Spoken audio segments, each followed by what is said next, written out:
if you check any modern geography textbook right now, or even if you just pull up a satellite map on your phone, the origin of the Ganga River is, well, it's undisputed. Oh, completely. It's a geographical fact at this point. Right. It starts at Gangotri, specifically at the Gomukh Glacier in Uttarakhand. Like, that is just the accepted physical reality of the modern world you and I live in. Yeah, nobody argues with that. But, and this is where it gets wild, if you read ancient texts like the Mahabharata, they don't place the origin of the Ganga at Gangotri at all. No, they really don't. They place it at Mount Kailash, which is, full 200 kilometers to the east. 200 kilometers is a massive discrepancy. Exactly. And for centuries, modern historians looked at that discrepancy and just, they concluded that ancient people simply didn't know how to read a map. We just assumed they were making up, like, geographical fairy tales. Right. Like, they just lacked the tools. But the stack of research we were looking at for today's deep dive, I mean, it completely shatters that assumption. It really does. It's incredible. Because modern geology has actually just proven that the ancient map wasn't wrong at all. The Earth literally broke apart, and the entire origin of the river actually moved. It's a fundamental shift in how we have to look at the ground beneath our feet. Yeah. We are so accustomed to thinking of geography as permanent. We assume a mountain has always been there, or a river has just always flowed in its current channel. Which is a totally normal way to think, I mean, on a human timescale. Right. But the data we're looking at today, it forces us to accept that the Earth is this highly active and honestly, sometimes incredibly violent living engine. A violent engine. I like that. Yeah. And the texts weren't relying on imagination at all. They were actually recording a pre-rupture world. Which is exactly what this deep dive is all about. Wow. Because for you listening right now, I know you want to understand the hidden mechanics of how our world actually works under the hood. Absolutely. You don't just want the surface level facts. So today, we are exploring this catastrophic planetary event that occurred around 4000 BCE. Give or take a few centuries, yeah. We're going to dig into the actual geophysics of how a massive river's origin can physically move 200 kilometers, which is a geological phenomenon known as river piracy. Such a great term. It is. And we'll see how this massive tectonic reset literally redrew the map of the entire Indian subcontinent. To really understand the scale of what happened around 4000 BCE, we have to look at the underlying planetary mechanics first. Okay, let's unpack this. So the source material ties this period to what's often referred to in geological and astronomical theories as a phase of cosmic contraction. Cosmic contraction, okay. Yeah, and a massive 51-degree pole shift. Wait, I want to pause right there. Yeah. Because pole shift and cosmic contraction, those are really heavy terms. It sounds like sci-fi, I know. Totally. Let's make sure we really unpack the actual physics of what the research is suggesting here. Yeah. When we talk about a pole shift in this context, we aren't just talking about the magnetic poles wandering, right? Because they do that all the time. No, that's a critical distinction. The magnetic poles drift constantly. The sources here are pointing toward a rapid physical displacement of the Earth's actual crust. Wow. Okay, how does that even work physically? Think of the Earth's structure, right? You have the solid inner core, the liquid outer core, the mantle, and then on top of all that, the lithosphere. The lithosphere being the crust. Exactly. The thin, rigid outer crust that you and I live on. Now, the lithosphere isn't permanently glued to the mantle. It's not. No. It essentially floats on this highly viscous, semi-fluid layer called the asthenosphere. Okay, so it's like a shell slipping around on a slick surface. Right. And the theory presented in our sources suggests that due to massive accumulating imbalances in the Earth's mass distribution. Wait, imbalances? Like what? Well, perhaps tied to extreme glaciation, heavy ice building up at the poles, or even extreme gravitational interactions. Oh, wow. Yeah. So because of that mass imbalance, the entire outer crust experienced a rotational slip. The physical geographic poles, meaning the actual axis of rotation, shifted dramatically. By 51 degrees. Like 51 degrees. So the whole crust physically slid over the mantle, and the contraction part of this, this is where the sheer violence comes in, right? Exactly. Because the crust isn't just one single unbroken eggshell. It's cracked into tectonic plates. And when you force a spherical cracked shell to rapidly shift its position and force it to adjust to a new equatorial bulge, those tectonic plates are subjected to unimaginable stress. I can't even fathom the energy involved in that. It's beyond our comprehension, really. They grind, they buckle, and they contract against one another. This isn't the slow, gradual continental drift we learn about in school. Right, where plates move like a few millimeters a year. Yeah, this is a massive buildup of lithospheric tension that eventually reaches a literal breaking point. And the sources refer to that breaking point as the final snap. The final snap, yeah. And around 4000 BCE, that snap occurred right at the collision zone between the Indian tectonic plate and the Eurasian tectonic plate. Now, you have to picture the Indian plate. It's essentially this massive continental raft moving northward, just smashing into the underbelly of Eurasia. Just constantly pushing up against it. Right, and normally in plate tectonics, the Indian plate should subduct. It should get pushed under the Eurasian plate. Okay, so one slides under the other. Exactly. But because both plates are composed of relatively light, buoyant continental crust, neither wants to go down easily. They both want to float. So they just hit a stalemate. Yes. Immense friction builds up at the boundary. The plates essentially lock together. Like a completely compressed spring. The kinetic energy of an entire subcontinent moving north is just storing up along that fault line for millennia. And the final snap is the moment that friction coefficient is finally overcome. The spring releases. Well, Boom. The built-up kinetic energy doesn't just, push the land slightly. It results in a catastrophic, sudden, tectonic uplift. which means mountains literally growing in a day. Exactly. Sections of the Himalayas and the Zanskar ranges were thrust upward, just buckled into the sky, in what geologists would consider an overnight event. That is just terrifying to picture. Okay, so let's look at how this extreme sudden uplift Yeah. completely rewired the Ganga River. Yes, let's look at the hydrology. Because the ancient mythology provides the very first clue here.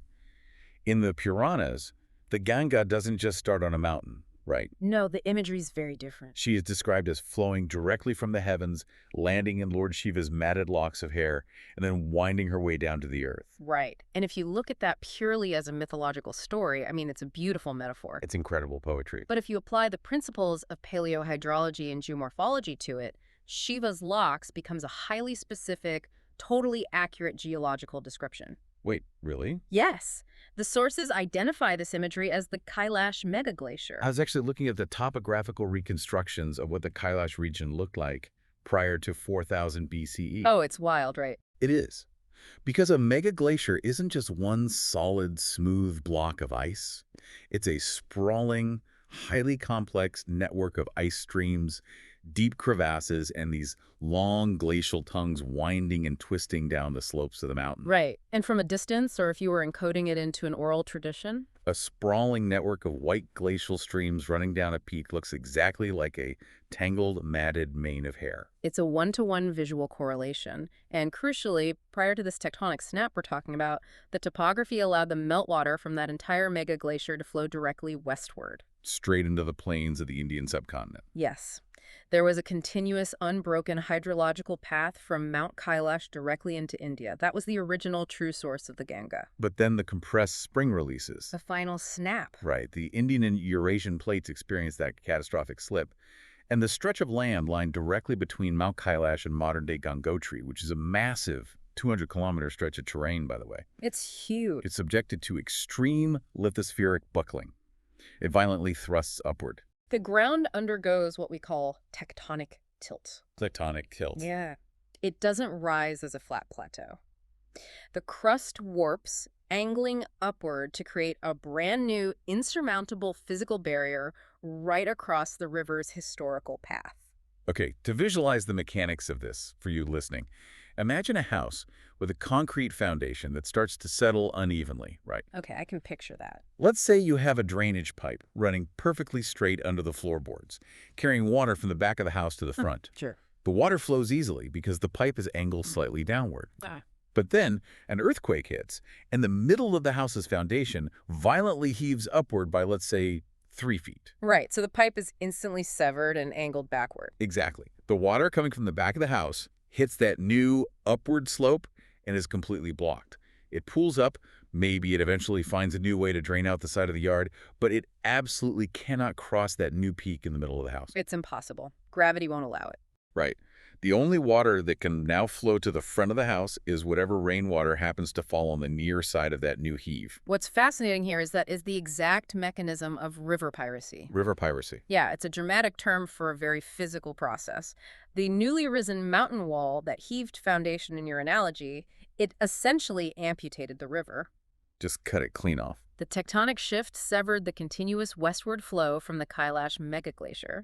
The massive volume of water coming off Shiva's locks was suddenly blocked by a 200-kilometer wall of newly raised earth. So the river is literally forced to establish a completely new origin point. It has no choice. The ancient original headwaters are just trapped on the wrong side of the tectonic divide.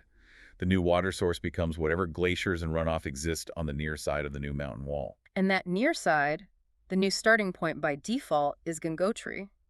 Wow. The Ganga lost 200 kilometers of its length in a geological heartbeat. In a blink of an eye.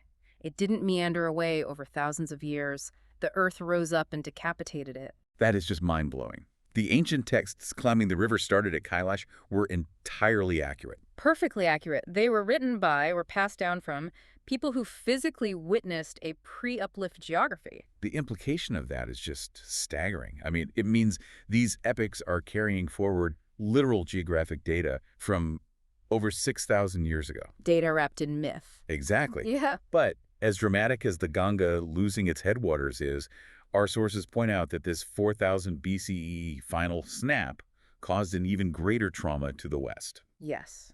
A much darker story. And this brings us to the tragedy of the Saraswati River. Ah, the Saraswati.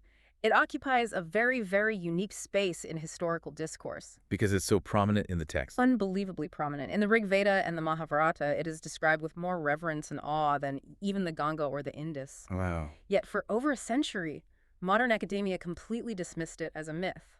And to be fair, you can kind of understand why they dismissed it. Sure, from a surface-level perspective. Right. Because if you look at a map of northwestern India and eastern Pakistan today, right where the ancient texts say the Saraswati should be, there is just the Thar Desert. Miles and miles of sand. It's an incredibly arid, hostile environment. But the descriptions in the texts are remarkably specific. They don't describe, like, a seasonal stream that just relies on the monsoon. No, they describe a massive perennial river. Perennial being the key word here. Yes. A perennial river requires a constant year-round source of immense water volume, which means it has to be fed by high-altitude Himalayan glaciers, not just localized rain. Right. It can't just rely on the weather. Yeah. And the Mahabharata specifically states it originated from a Himalayan source called the Plaksha Prashravana. Yeah. It flowed down through modern-day Haryana and Punjab, cut a massive channel straight through what is now the Rajasthan desert, and emptied directly into the Arabian Sea. The texts describe it as this roaring, mighty river that sustained literally millions of people. Which aligns perfectly with the archaeological footprint of the Indus-Saraswati Valley civilization, right? Yeah, it does. The highest concentration of their ancient settlements isn't actually along the Indus River, as many people assume. Right. They call it the Indus Valley civilization, but the settlements are actually clustered heavily along the dry beds of where the Saraswati was said to flow. This is where I found the research stack absolutely fascinating, because it brings space-age technology in to basically vindicate Bronze Age texts. It's the perfect marriage of myth and science. We aren't just relying on old verses anymore. The sources detail extensive remote sensing data gathered by ISRO. The Indian Space Research Organization. Right. I spent a long time looking over the actual mechanics of how this works. Specifically, their use of the AWIFS and LIS-3 sensors. The satellite data is the smoking gun here. It completely, utterly eliminates any doubt about the river's physical existence. See, at first I was trying to figure out how a satellite orbiting in space is supposed to take a picture of a river that has been buried under millions of tons of desert sand for 4,000 years. Right, it sounds impossible. It does. But it turns out they aren't just taking standard optical photographs. The Advanced Wide Field Sensor, that's the AWIFS, and the Linear Imaging Self-Scanning Sensor, the LIS-3, they are multispectral cameras. Yes. They are looking at specific bands of the electromagnetic spectrum, particularly the near-infrared and shortwave infrared bands. Okay, and why is that spectral analysis so crucial for finding a buried river? Because when a massive river flows over the exact same path for thousands of years, it doesn't just carve a ditch, It fundamentally alters the geology beneath it. Oh, interesting. Yeah. It deposits thick layers of distinct alluvial soil, heavy clays, and specific minerals that are completely different from the surrounding aeolian sand. Wait, alien sand. Windblown sand, the sand of the desert. Got it. Okay, right. And Right. even when that river dries up and the channel gets buried by like 50 feet of desert sand, Right. that ancient subterranean riverbed still holds moisture differently than the desert around it. Exactly. The clay and minerals left behind by the river water have a different thermal capacity and a different electromagnetic signature. So when the ISRO's satellites bounce shortwave infrared light off the Thar Desert, the dry sand reflects it one way. But the buried, slightly more hydrated alluvial clay of the ancient riverbed reflects it completely differently. That is brilliant. They're essentially X-raying the desert floor. To map what we call paleochannels, a paleochannel is basically the geological ghost of a river. Ghost of a river. Wow. And when ISRO focused these sensors on the exact coordinates described in the ancient texts, the data returned a massive, continuous, branching network of these paleochannels. And the sheer scale of what they found under the sand is terrifying. The satellite data conclusively mapped a colossal dried-up river system. In some places, the sources say the main channel was up to 6 to 8 kilometers wide. A river 8 kilometers wide is an inland sea. It's a hydrological behemoth. And the mapped paleochannels trace the exact route detailed in the Mahabharata, starting at the foothills of the Himalayas, flowing down through Haryana, cutting a massive swath through the Rajasthan Desert, and terminating in the Arabian Sea. The myth was a scientifically verifiable physical reality. It's just undeniable at this point. The physical reality is undeniable, yes. But if we connect this to the bigger picture, discovering the paleochannel only solves the first half of the mystery. Right. It proves the river existed. Exactly. The much more complex question is, how does a river that is 8 kilometers wide, fed by massive Himalayan glaciers, simply disappear? I actually have to push back on the mechanics of this a bit because this is exactly where I got stuck reading the sources. Okay, let's hear it. I understand that the Earth experienced a tectonic snap. I understand that fault lines buckled. Yes. But water is incredibly persistent. If you have a massive, raging river fed by melting glaciers and the ground in front of it tilts up, the water doesn't just evaporate. No, it doesn't. Wouldn't it just pool up into a massive lake until it eventually overtops the new ridge and just carves a new channel right through it? I mean, fluvial erosion is incredibly powerful. It is. The Grand Canyon was carved by water cutting through rising rock. So why did the Saraswati just capitulate and dry up entirely? That is the perfect question to ask. Because you're absolutely right. The water from the glaciers didn't stop melting and the rain didn't stop falling. So where did it go? Well, for decades, historians assumed the Saraswati dried up because of a gradual climate shift. That the monsoon rains just weakened over centuries. Climate change theory. Right. But the geological data, combined with the precise timeline of this final snap, points to a much more violent mechanical cause. The river didn't dry up because the sky stopped providing water. It didn't. No, it dried up because it was the victim of a massive tectonic conspiracy. A conspiracy of river piracy. Exactly. But on a scale much larger than what happened to the Ganga, the Saraswati didn't just hit a wall. It was systematically starved to death by the defection of its own tributaries. Oh, man. And this brings us to what the outline calls the Great Betrayal. The shifting of the Sutlej and the Yamuna rivers. Okay, break this down for us. To understand the mechanics of this betrayal, we have to look closely at the geological fault lines that govern the entire hydrological basin of northern India. Okay. Following the initial shock of that 4000 BCE reset, the Earth's crust in this region didn't just settle down immediately. Like dropping a book on a table. It doesn't just stop instantly, it bounces. Right. There were centuries of aftershocks, crustal warping, and what we call isostatic rebound. Meaning the ground is still warping and adjusting to the new pressure. Precisely. Between 4000 and 3000 BCE, this ongoing tectonic stress focused on two very specific geological features: the Delhi-Hardwar Ridge and the Rupnagar Fault. Let's break those down, because prior to this specific localized warping, the Saraswati was the dominant drainage basin for the entire region. The king of the rivers. Right. But a river that size doesn't just rely on its own primary spring. It relies on a massive network of tributaries constantly feeding into it. Think of a river basin like the veins on a leaf. Oh, that's a good way to look at it. The thick center vein is the Saraswati, right? But it's kept alive by all the smaller veins pulling moisture from the edges and driving it to the center. Right. And for the Saraswati, its two most vital high-volume veins were the Sutlej River on its western flank and the Yamuna River on its eastern flank. Let's look at the Sutlej first.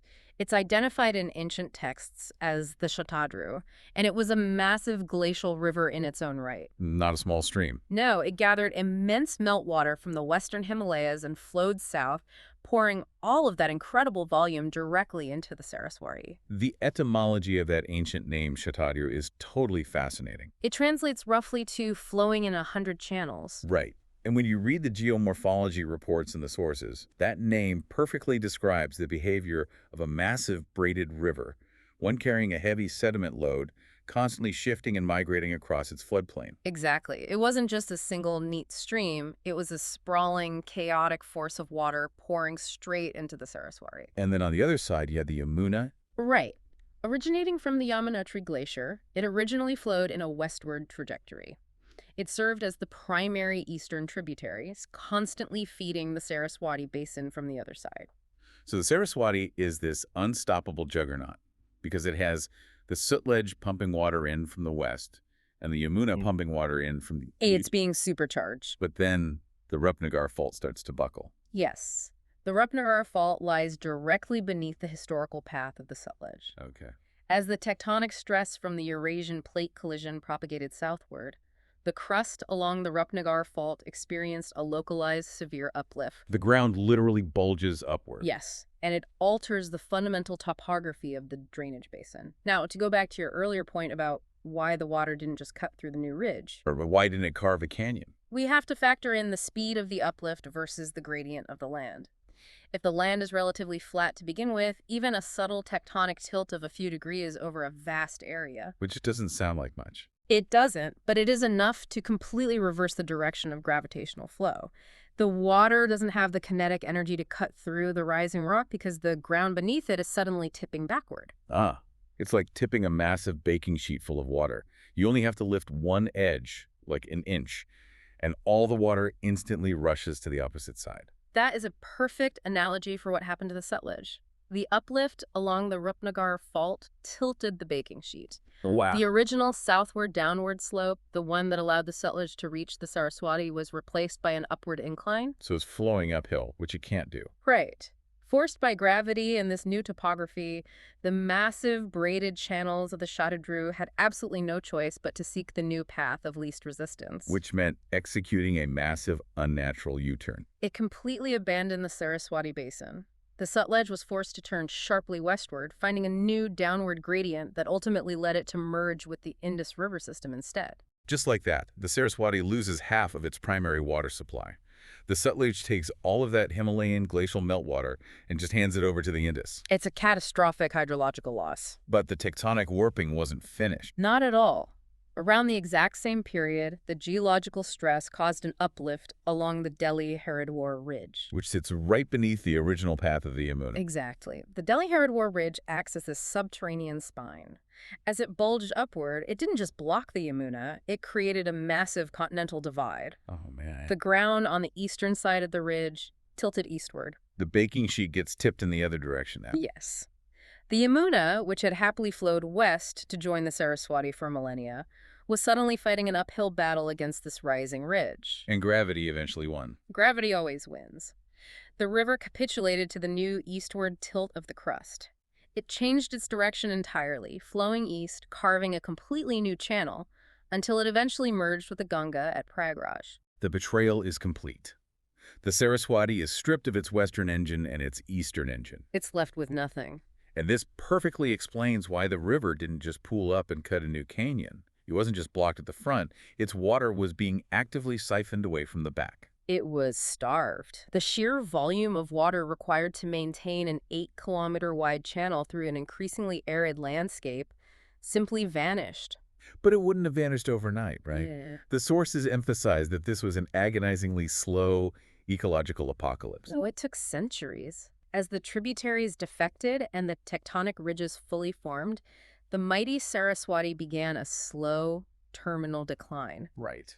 Without the massive, continuous flush of glacial water to clear the channel, the river would have started choking on its own sediment.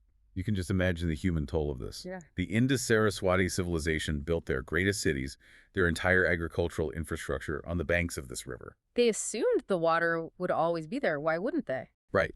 And generation after generation, they had to watch their lifeblood slowly shrink. The archaeological record perfectly mirrors this slow death, too. We see the large urban centers along the Saraswati slowly being abandoned. The massive, roaring river would have fragmented into a chain of seasonal disconnected lakes. And those lakes would have slowly turned into muddy, stagnant swamps. And without the river's moisture to hold the topsoil together, the desert began to encroach. The wind-blown Aeolian sand started burying the muddy swamps, filling in the massive channel. Until eventually, the great river simply vanished into the earth, swallowed whole by the expanding Thar Desert. It was an apocalypse that fundamentally rewired the demographics of ancient India. The populations living along the dying Saraswati had to migrate. They had no choice. The archaeological evidence shows a massive eastward migration pattern during this period, moving toward the newly dominant Ganga-Yamuna Doab. Which is incredibly ironic. It is. They migrated to the very rivers that had stolen the Saraswati's water in the first place. They had to follow the water that betrayed them. It's an incredible story of environmental collapse, driven purely by the mechanics of the Earth's crust. Pure geophysics. Here's where it gets really interesting, though, because the impact of this 4000 BCE final snap doesn't stop in the north and the west. No, it doesn't. When you look at the macro-level geophysics in the source material, you realize that the kinetic energy from this plate collision rippled all the way across the continent. Tectonic stress doesn't happen in a vacuum. When the massive Indian plate rammed into Eurasia, the energy propagated outward in all directions. And we've seen how it warped the center and the west. But we have to look at how that kinetic energy displaced eastward, creating one of the most extreme geological anomalies on the entire planet. And that is the story of the Brahmaputra River. The Brahmaputra, yes. In the ancient Mahabharata, it is referred to as the Lohicha. The etymology there is also very revealing. Lohicha translates roughly to the Red River. Because as it cuts through the mountains, the intense hydraulic erosion picks up massive amounts of red laterite soil, right? Exactly. And suspended sediment, physically turning the water a reddish-brown color during the flood season. Again, the ancient text isn't just poetry, it's an accurate geomorphological observation. And the reason the Brahmaputra engages in such intense, violent hydraulic erosion is because of its utterly bizarre path. Bizarre is the right word. If you trace its route on a map, it defies basic hydrological logic. It really does. The river originates high up in the Tibetan Plateau, near Mount Kailash actually, and for hundreds and hundreds of miles it flows straight eastward. A massive, powerful river. Carving its way east across Tibet. If you look at the trajectory, it looks determined to just keep flowing east, straight off the Tibetan Plateau, deep into China, or down through Myanmar to the sea. That is the path of least resistance. That is where the topography should logically take it. But it doesn't go there. No. Because right as it nears the eastern edge of the Himalayan range, it hits a specific mountain, the Namcha Barwa Peak. Namcha Barwa. And when the eastward-flowing Brahmaputra hits this mountain, it executes a razor-sharp, violently abrupt U-turn. It basically ricochets off the mountain. It abandons its eastward journey entirely and cuts violently southward, slicing directly down into India through Arunachal Pradesh and Assam. The geological term for this extreme feature is a syntaxial bend. The syntaxial bend. I spent some time digging into the mechanics of this because it's genuinely hard to visualize how a river just bounces off a mountain and turns around. Think about the Indian tectonic plate again. We said it was a continental raft smashing into Eurasia. Right. But it's not a perfectly flat, square raft hitting a flat wall. The edges of the plate are curved, and as it pushes northward, the corners bear an immense amount of localized stress. The kinetic energy gets pushed to the edges. Exactly. The eastern anchor point, the very corner of this massive tectonic collision, is marked by the Namcha Barwa Peak. Okay, that makes sense. During the 4000 BCE engine reset, when the main fault lines were snapping and buckling, the crust at this extreme eastern edge experienced a violent, highly localized lithospheric folding. The Earth basically crumpled in on itself at the corner. It crumpled upward. The land around Namcha Barwa was thrust into the sky at an astonishing rate. Wow. And this newly formed, impenetrable geological wall rose up directly in the path of the eastward-flowing Brahmaputra. So the river is cruising east across Tibet, carving a nice broad valley, and suddenly the Earth crumples upward in front of it. It's the ultimate form of tectonic interference. The river couldn't flow over the new uplift, obviously, Right. but it had so much kinetic energy and water volume that it couldn't just stop and pool into a lake either. It was trapped. So they had to find a flaw in the rock. It found a structural weakness exactly where the tectonic plates were bending, and it began to cut downward with terrifying force. Like a saw. Exactly. As the land was violently thrust upward, the river was simultaneously grinding downward like a massive hydraulic saw. Which created the Yarlun Sengpo Grand Canyon. One of the deepest, most extreme gorges on the entire planet. It's deeper than the Grand Canyon in the U.S., isn't it? It is. The river carved this massive horseshoe-shaped canyon around the base of the rising Namcha Barwa peak, forcing the water to execute that razor-sharp 180-degree syntaxial bend. Violently redirecting the entire volume of the river southward into the Indian subcontinent. This is where the source material presents a geological what-if that completely breaks your brain. Oh, I love these. Because if that specific localized buckling at Namcha Barwa hadn't happened, if the corner of the plate hadn't crumpled upward during the 4000 BCE event, the Brahmaputra would never have entered India. Never. Never. The topographical data shows that without that specific tectonic barricade, the river would have maintained its eastward gradient. It would have flowed straight into the river systems of China or Southeast Asia. I want you to take a step back and really look at the macro-level map of everything we've unpacked today. It's a lot to take in. Think about how fragile the foundation of human history actually is. How completely unrecognizable would the Indian subcontinent's history, its agriculture, its entire civilization be if these specific tectonic shifts hadn't happened? It would be a completely inverted world. If the Brahmaputra didn't ricochet off a mountain and bypassed India entirely. Right. If the Ganga hadn't been decapitated by river piracy and still originated 200 kilometers further east at Kailash. Yes. If the Rupnagar fault hadn't buckled, meaning the mighty Saraswati wasn't starved to death and still flowed through Rajasthan. The Thar Desert wouldn't even exist. Exactly. It would be a lush, incredibly fertile, 8-kilometer-wide river valley all the way to the Arabian Sea. The entire demographic, agricultural, and economic power center of ancient and modern South Asia would be completely different. Totally different. The map we know today is entirely the result of a fractured, broken landscape adjusting to catastrophic trauma. Which completely, fundamentally changes how we view these ancient texts. For centuries, modern academia looked down on texts like the Mahabharata, the Vedas, the Puranas. We treated them as mere fairy tales. We thought they were the flights of fancy of primitive people who just didn't understand how the world worked. We assumed that because the text mentioned rivers falling from hair or sacred mountains or underground waters, that it was purely theological fiction. But when you overlay the ISRO satellite data mapping the paleochannels of the Saraswati, Right. when you look at the geomorphological evidence of river piracy, severing the Gandang from the Kailash Mega Glacier, The evidence is staggering. when you analyze the lithospheric folding that created the syntaxial bend of the Brahmaputra, you realize these ancient epics aren't fairy tales at all. This raises an important question, though, about how we categorize these texts going forward, because they are empirical observations. Yeah. They are vital, meticulously coded data sets recording prehistoric survival during a period of extreme, almost unimaginable geographical trauma. They're survival manuals written in the only language that could actually survive for millennia. The language of myth. Right. When a civilization witnesses the earth physically breaking, when they watch the mountains rise overnight, when they see their primary life-giving river stolen by the shifting of the tectonic plates. How do they ensure that memory survives? Exactly. How do you ensure that critical geological data survives for 5,000 or 6,000 years? You can't carve it into a clay tablet. It will crumble. You can't write it on palm leaves. They will rot. You encode it into a story of gods and divine rivers. You make the memory sacred.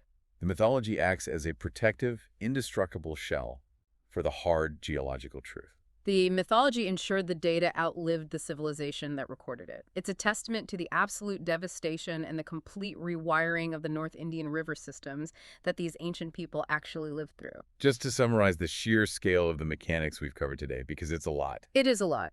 Around 4000 BCE, driven by planetary contraction and a massive pole shift, the accumulated tension between the Indian and Eurasian plates resulted in the final snap. The Earth's crust buckled. The Ganga suffered a 200-kilometer setback as tectonic tilt severed its connection to the Kailash megaglacier. Decapitated. The massive Saraswati River was subjected to a slow, agonizing death by tectonic betrayal, starved as localized ridges forced the Sutlej to U-turn west to the Indus and the Yamuna to lean east to the Ganga.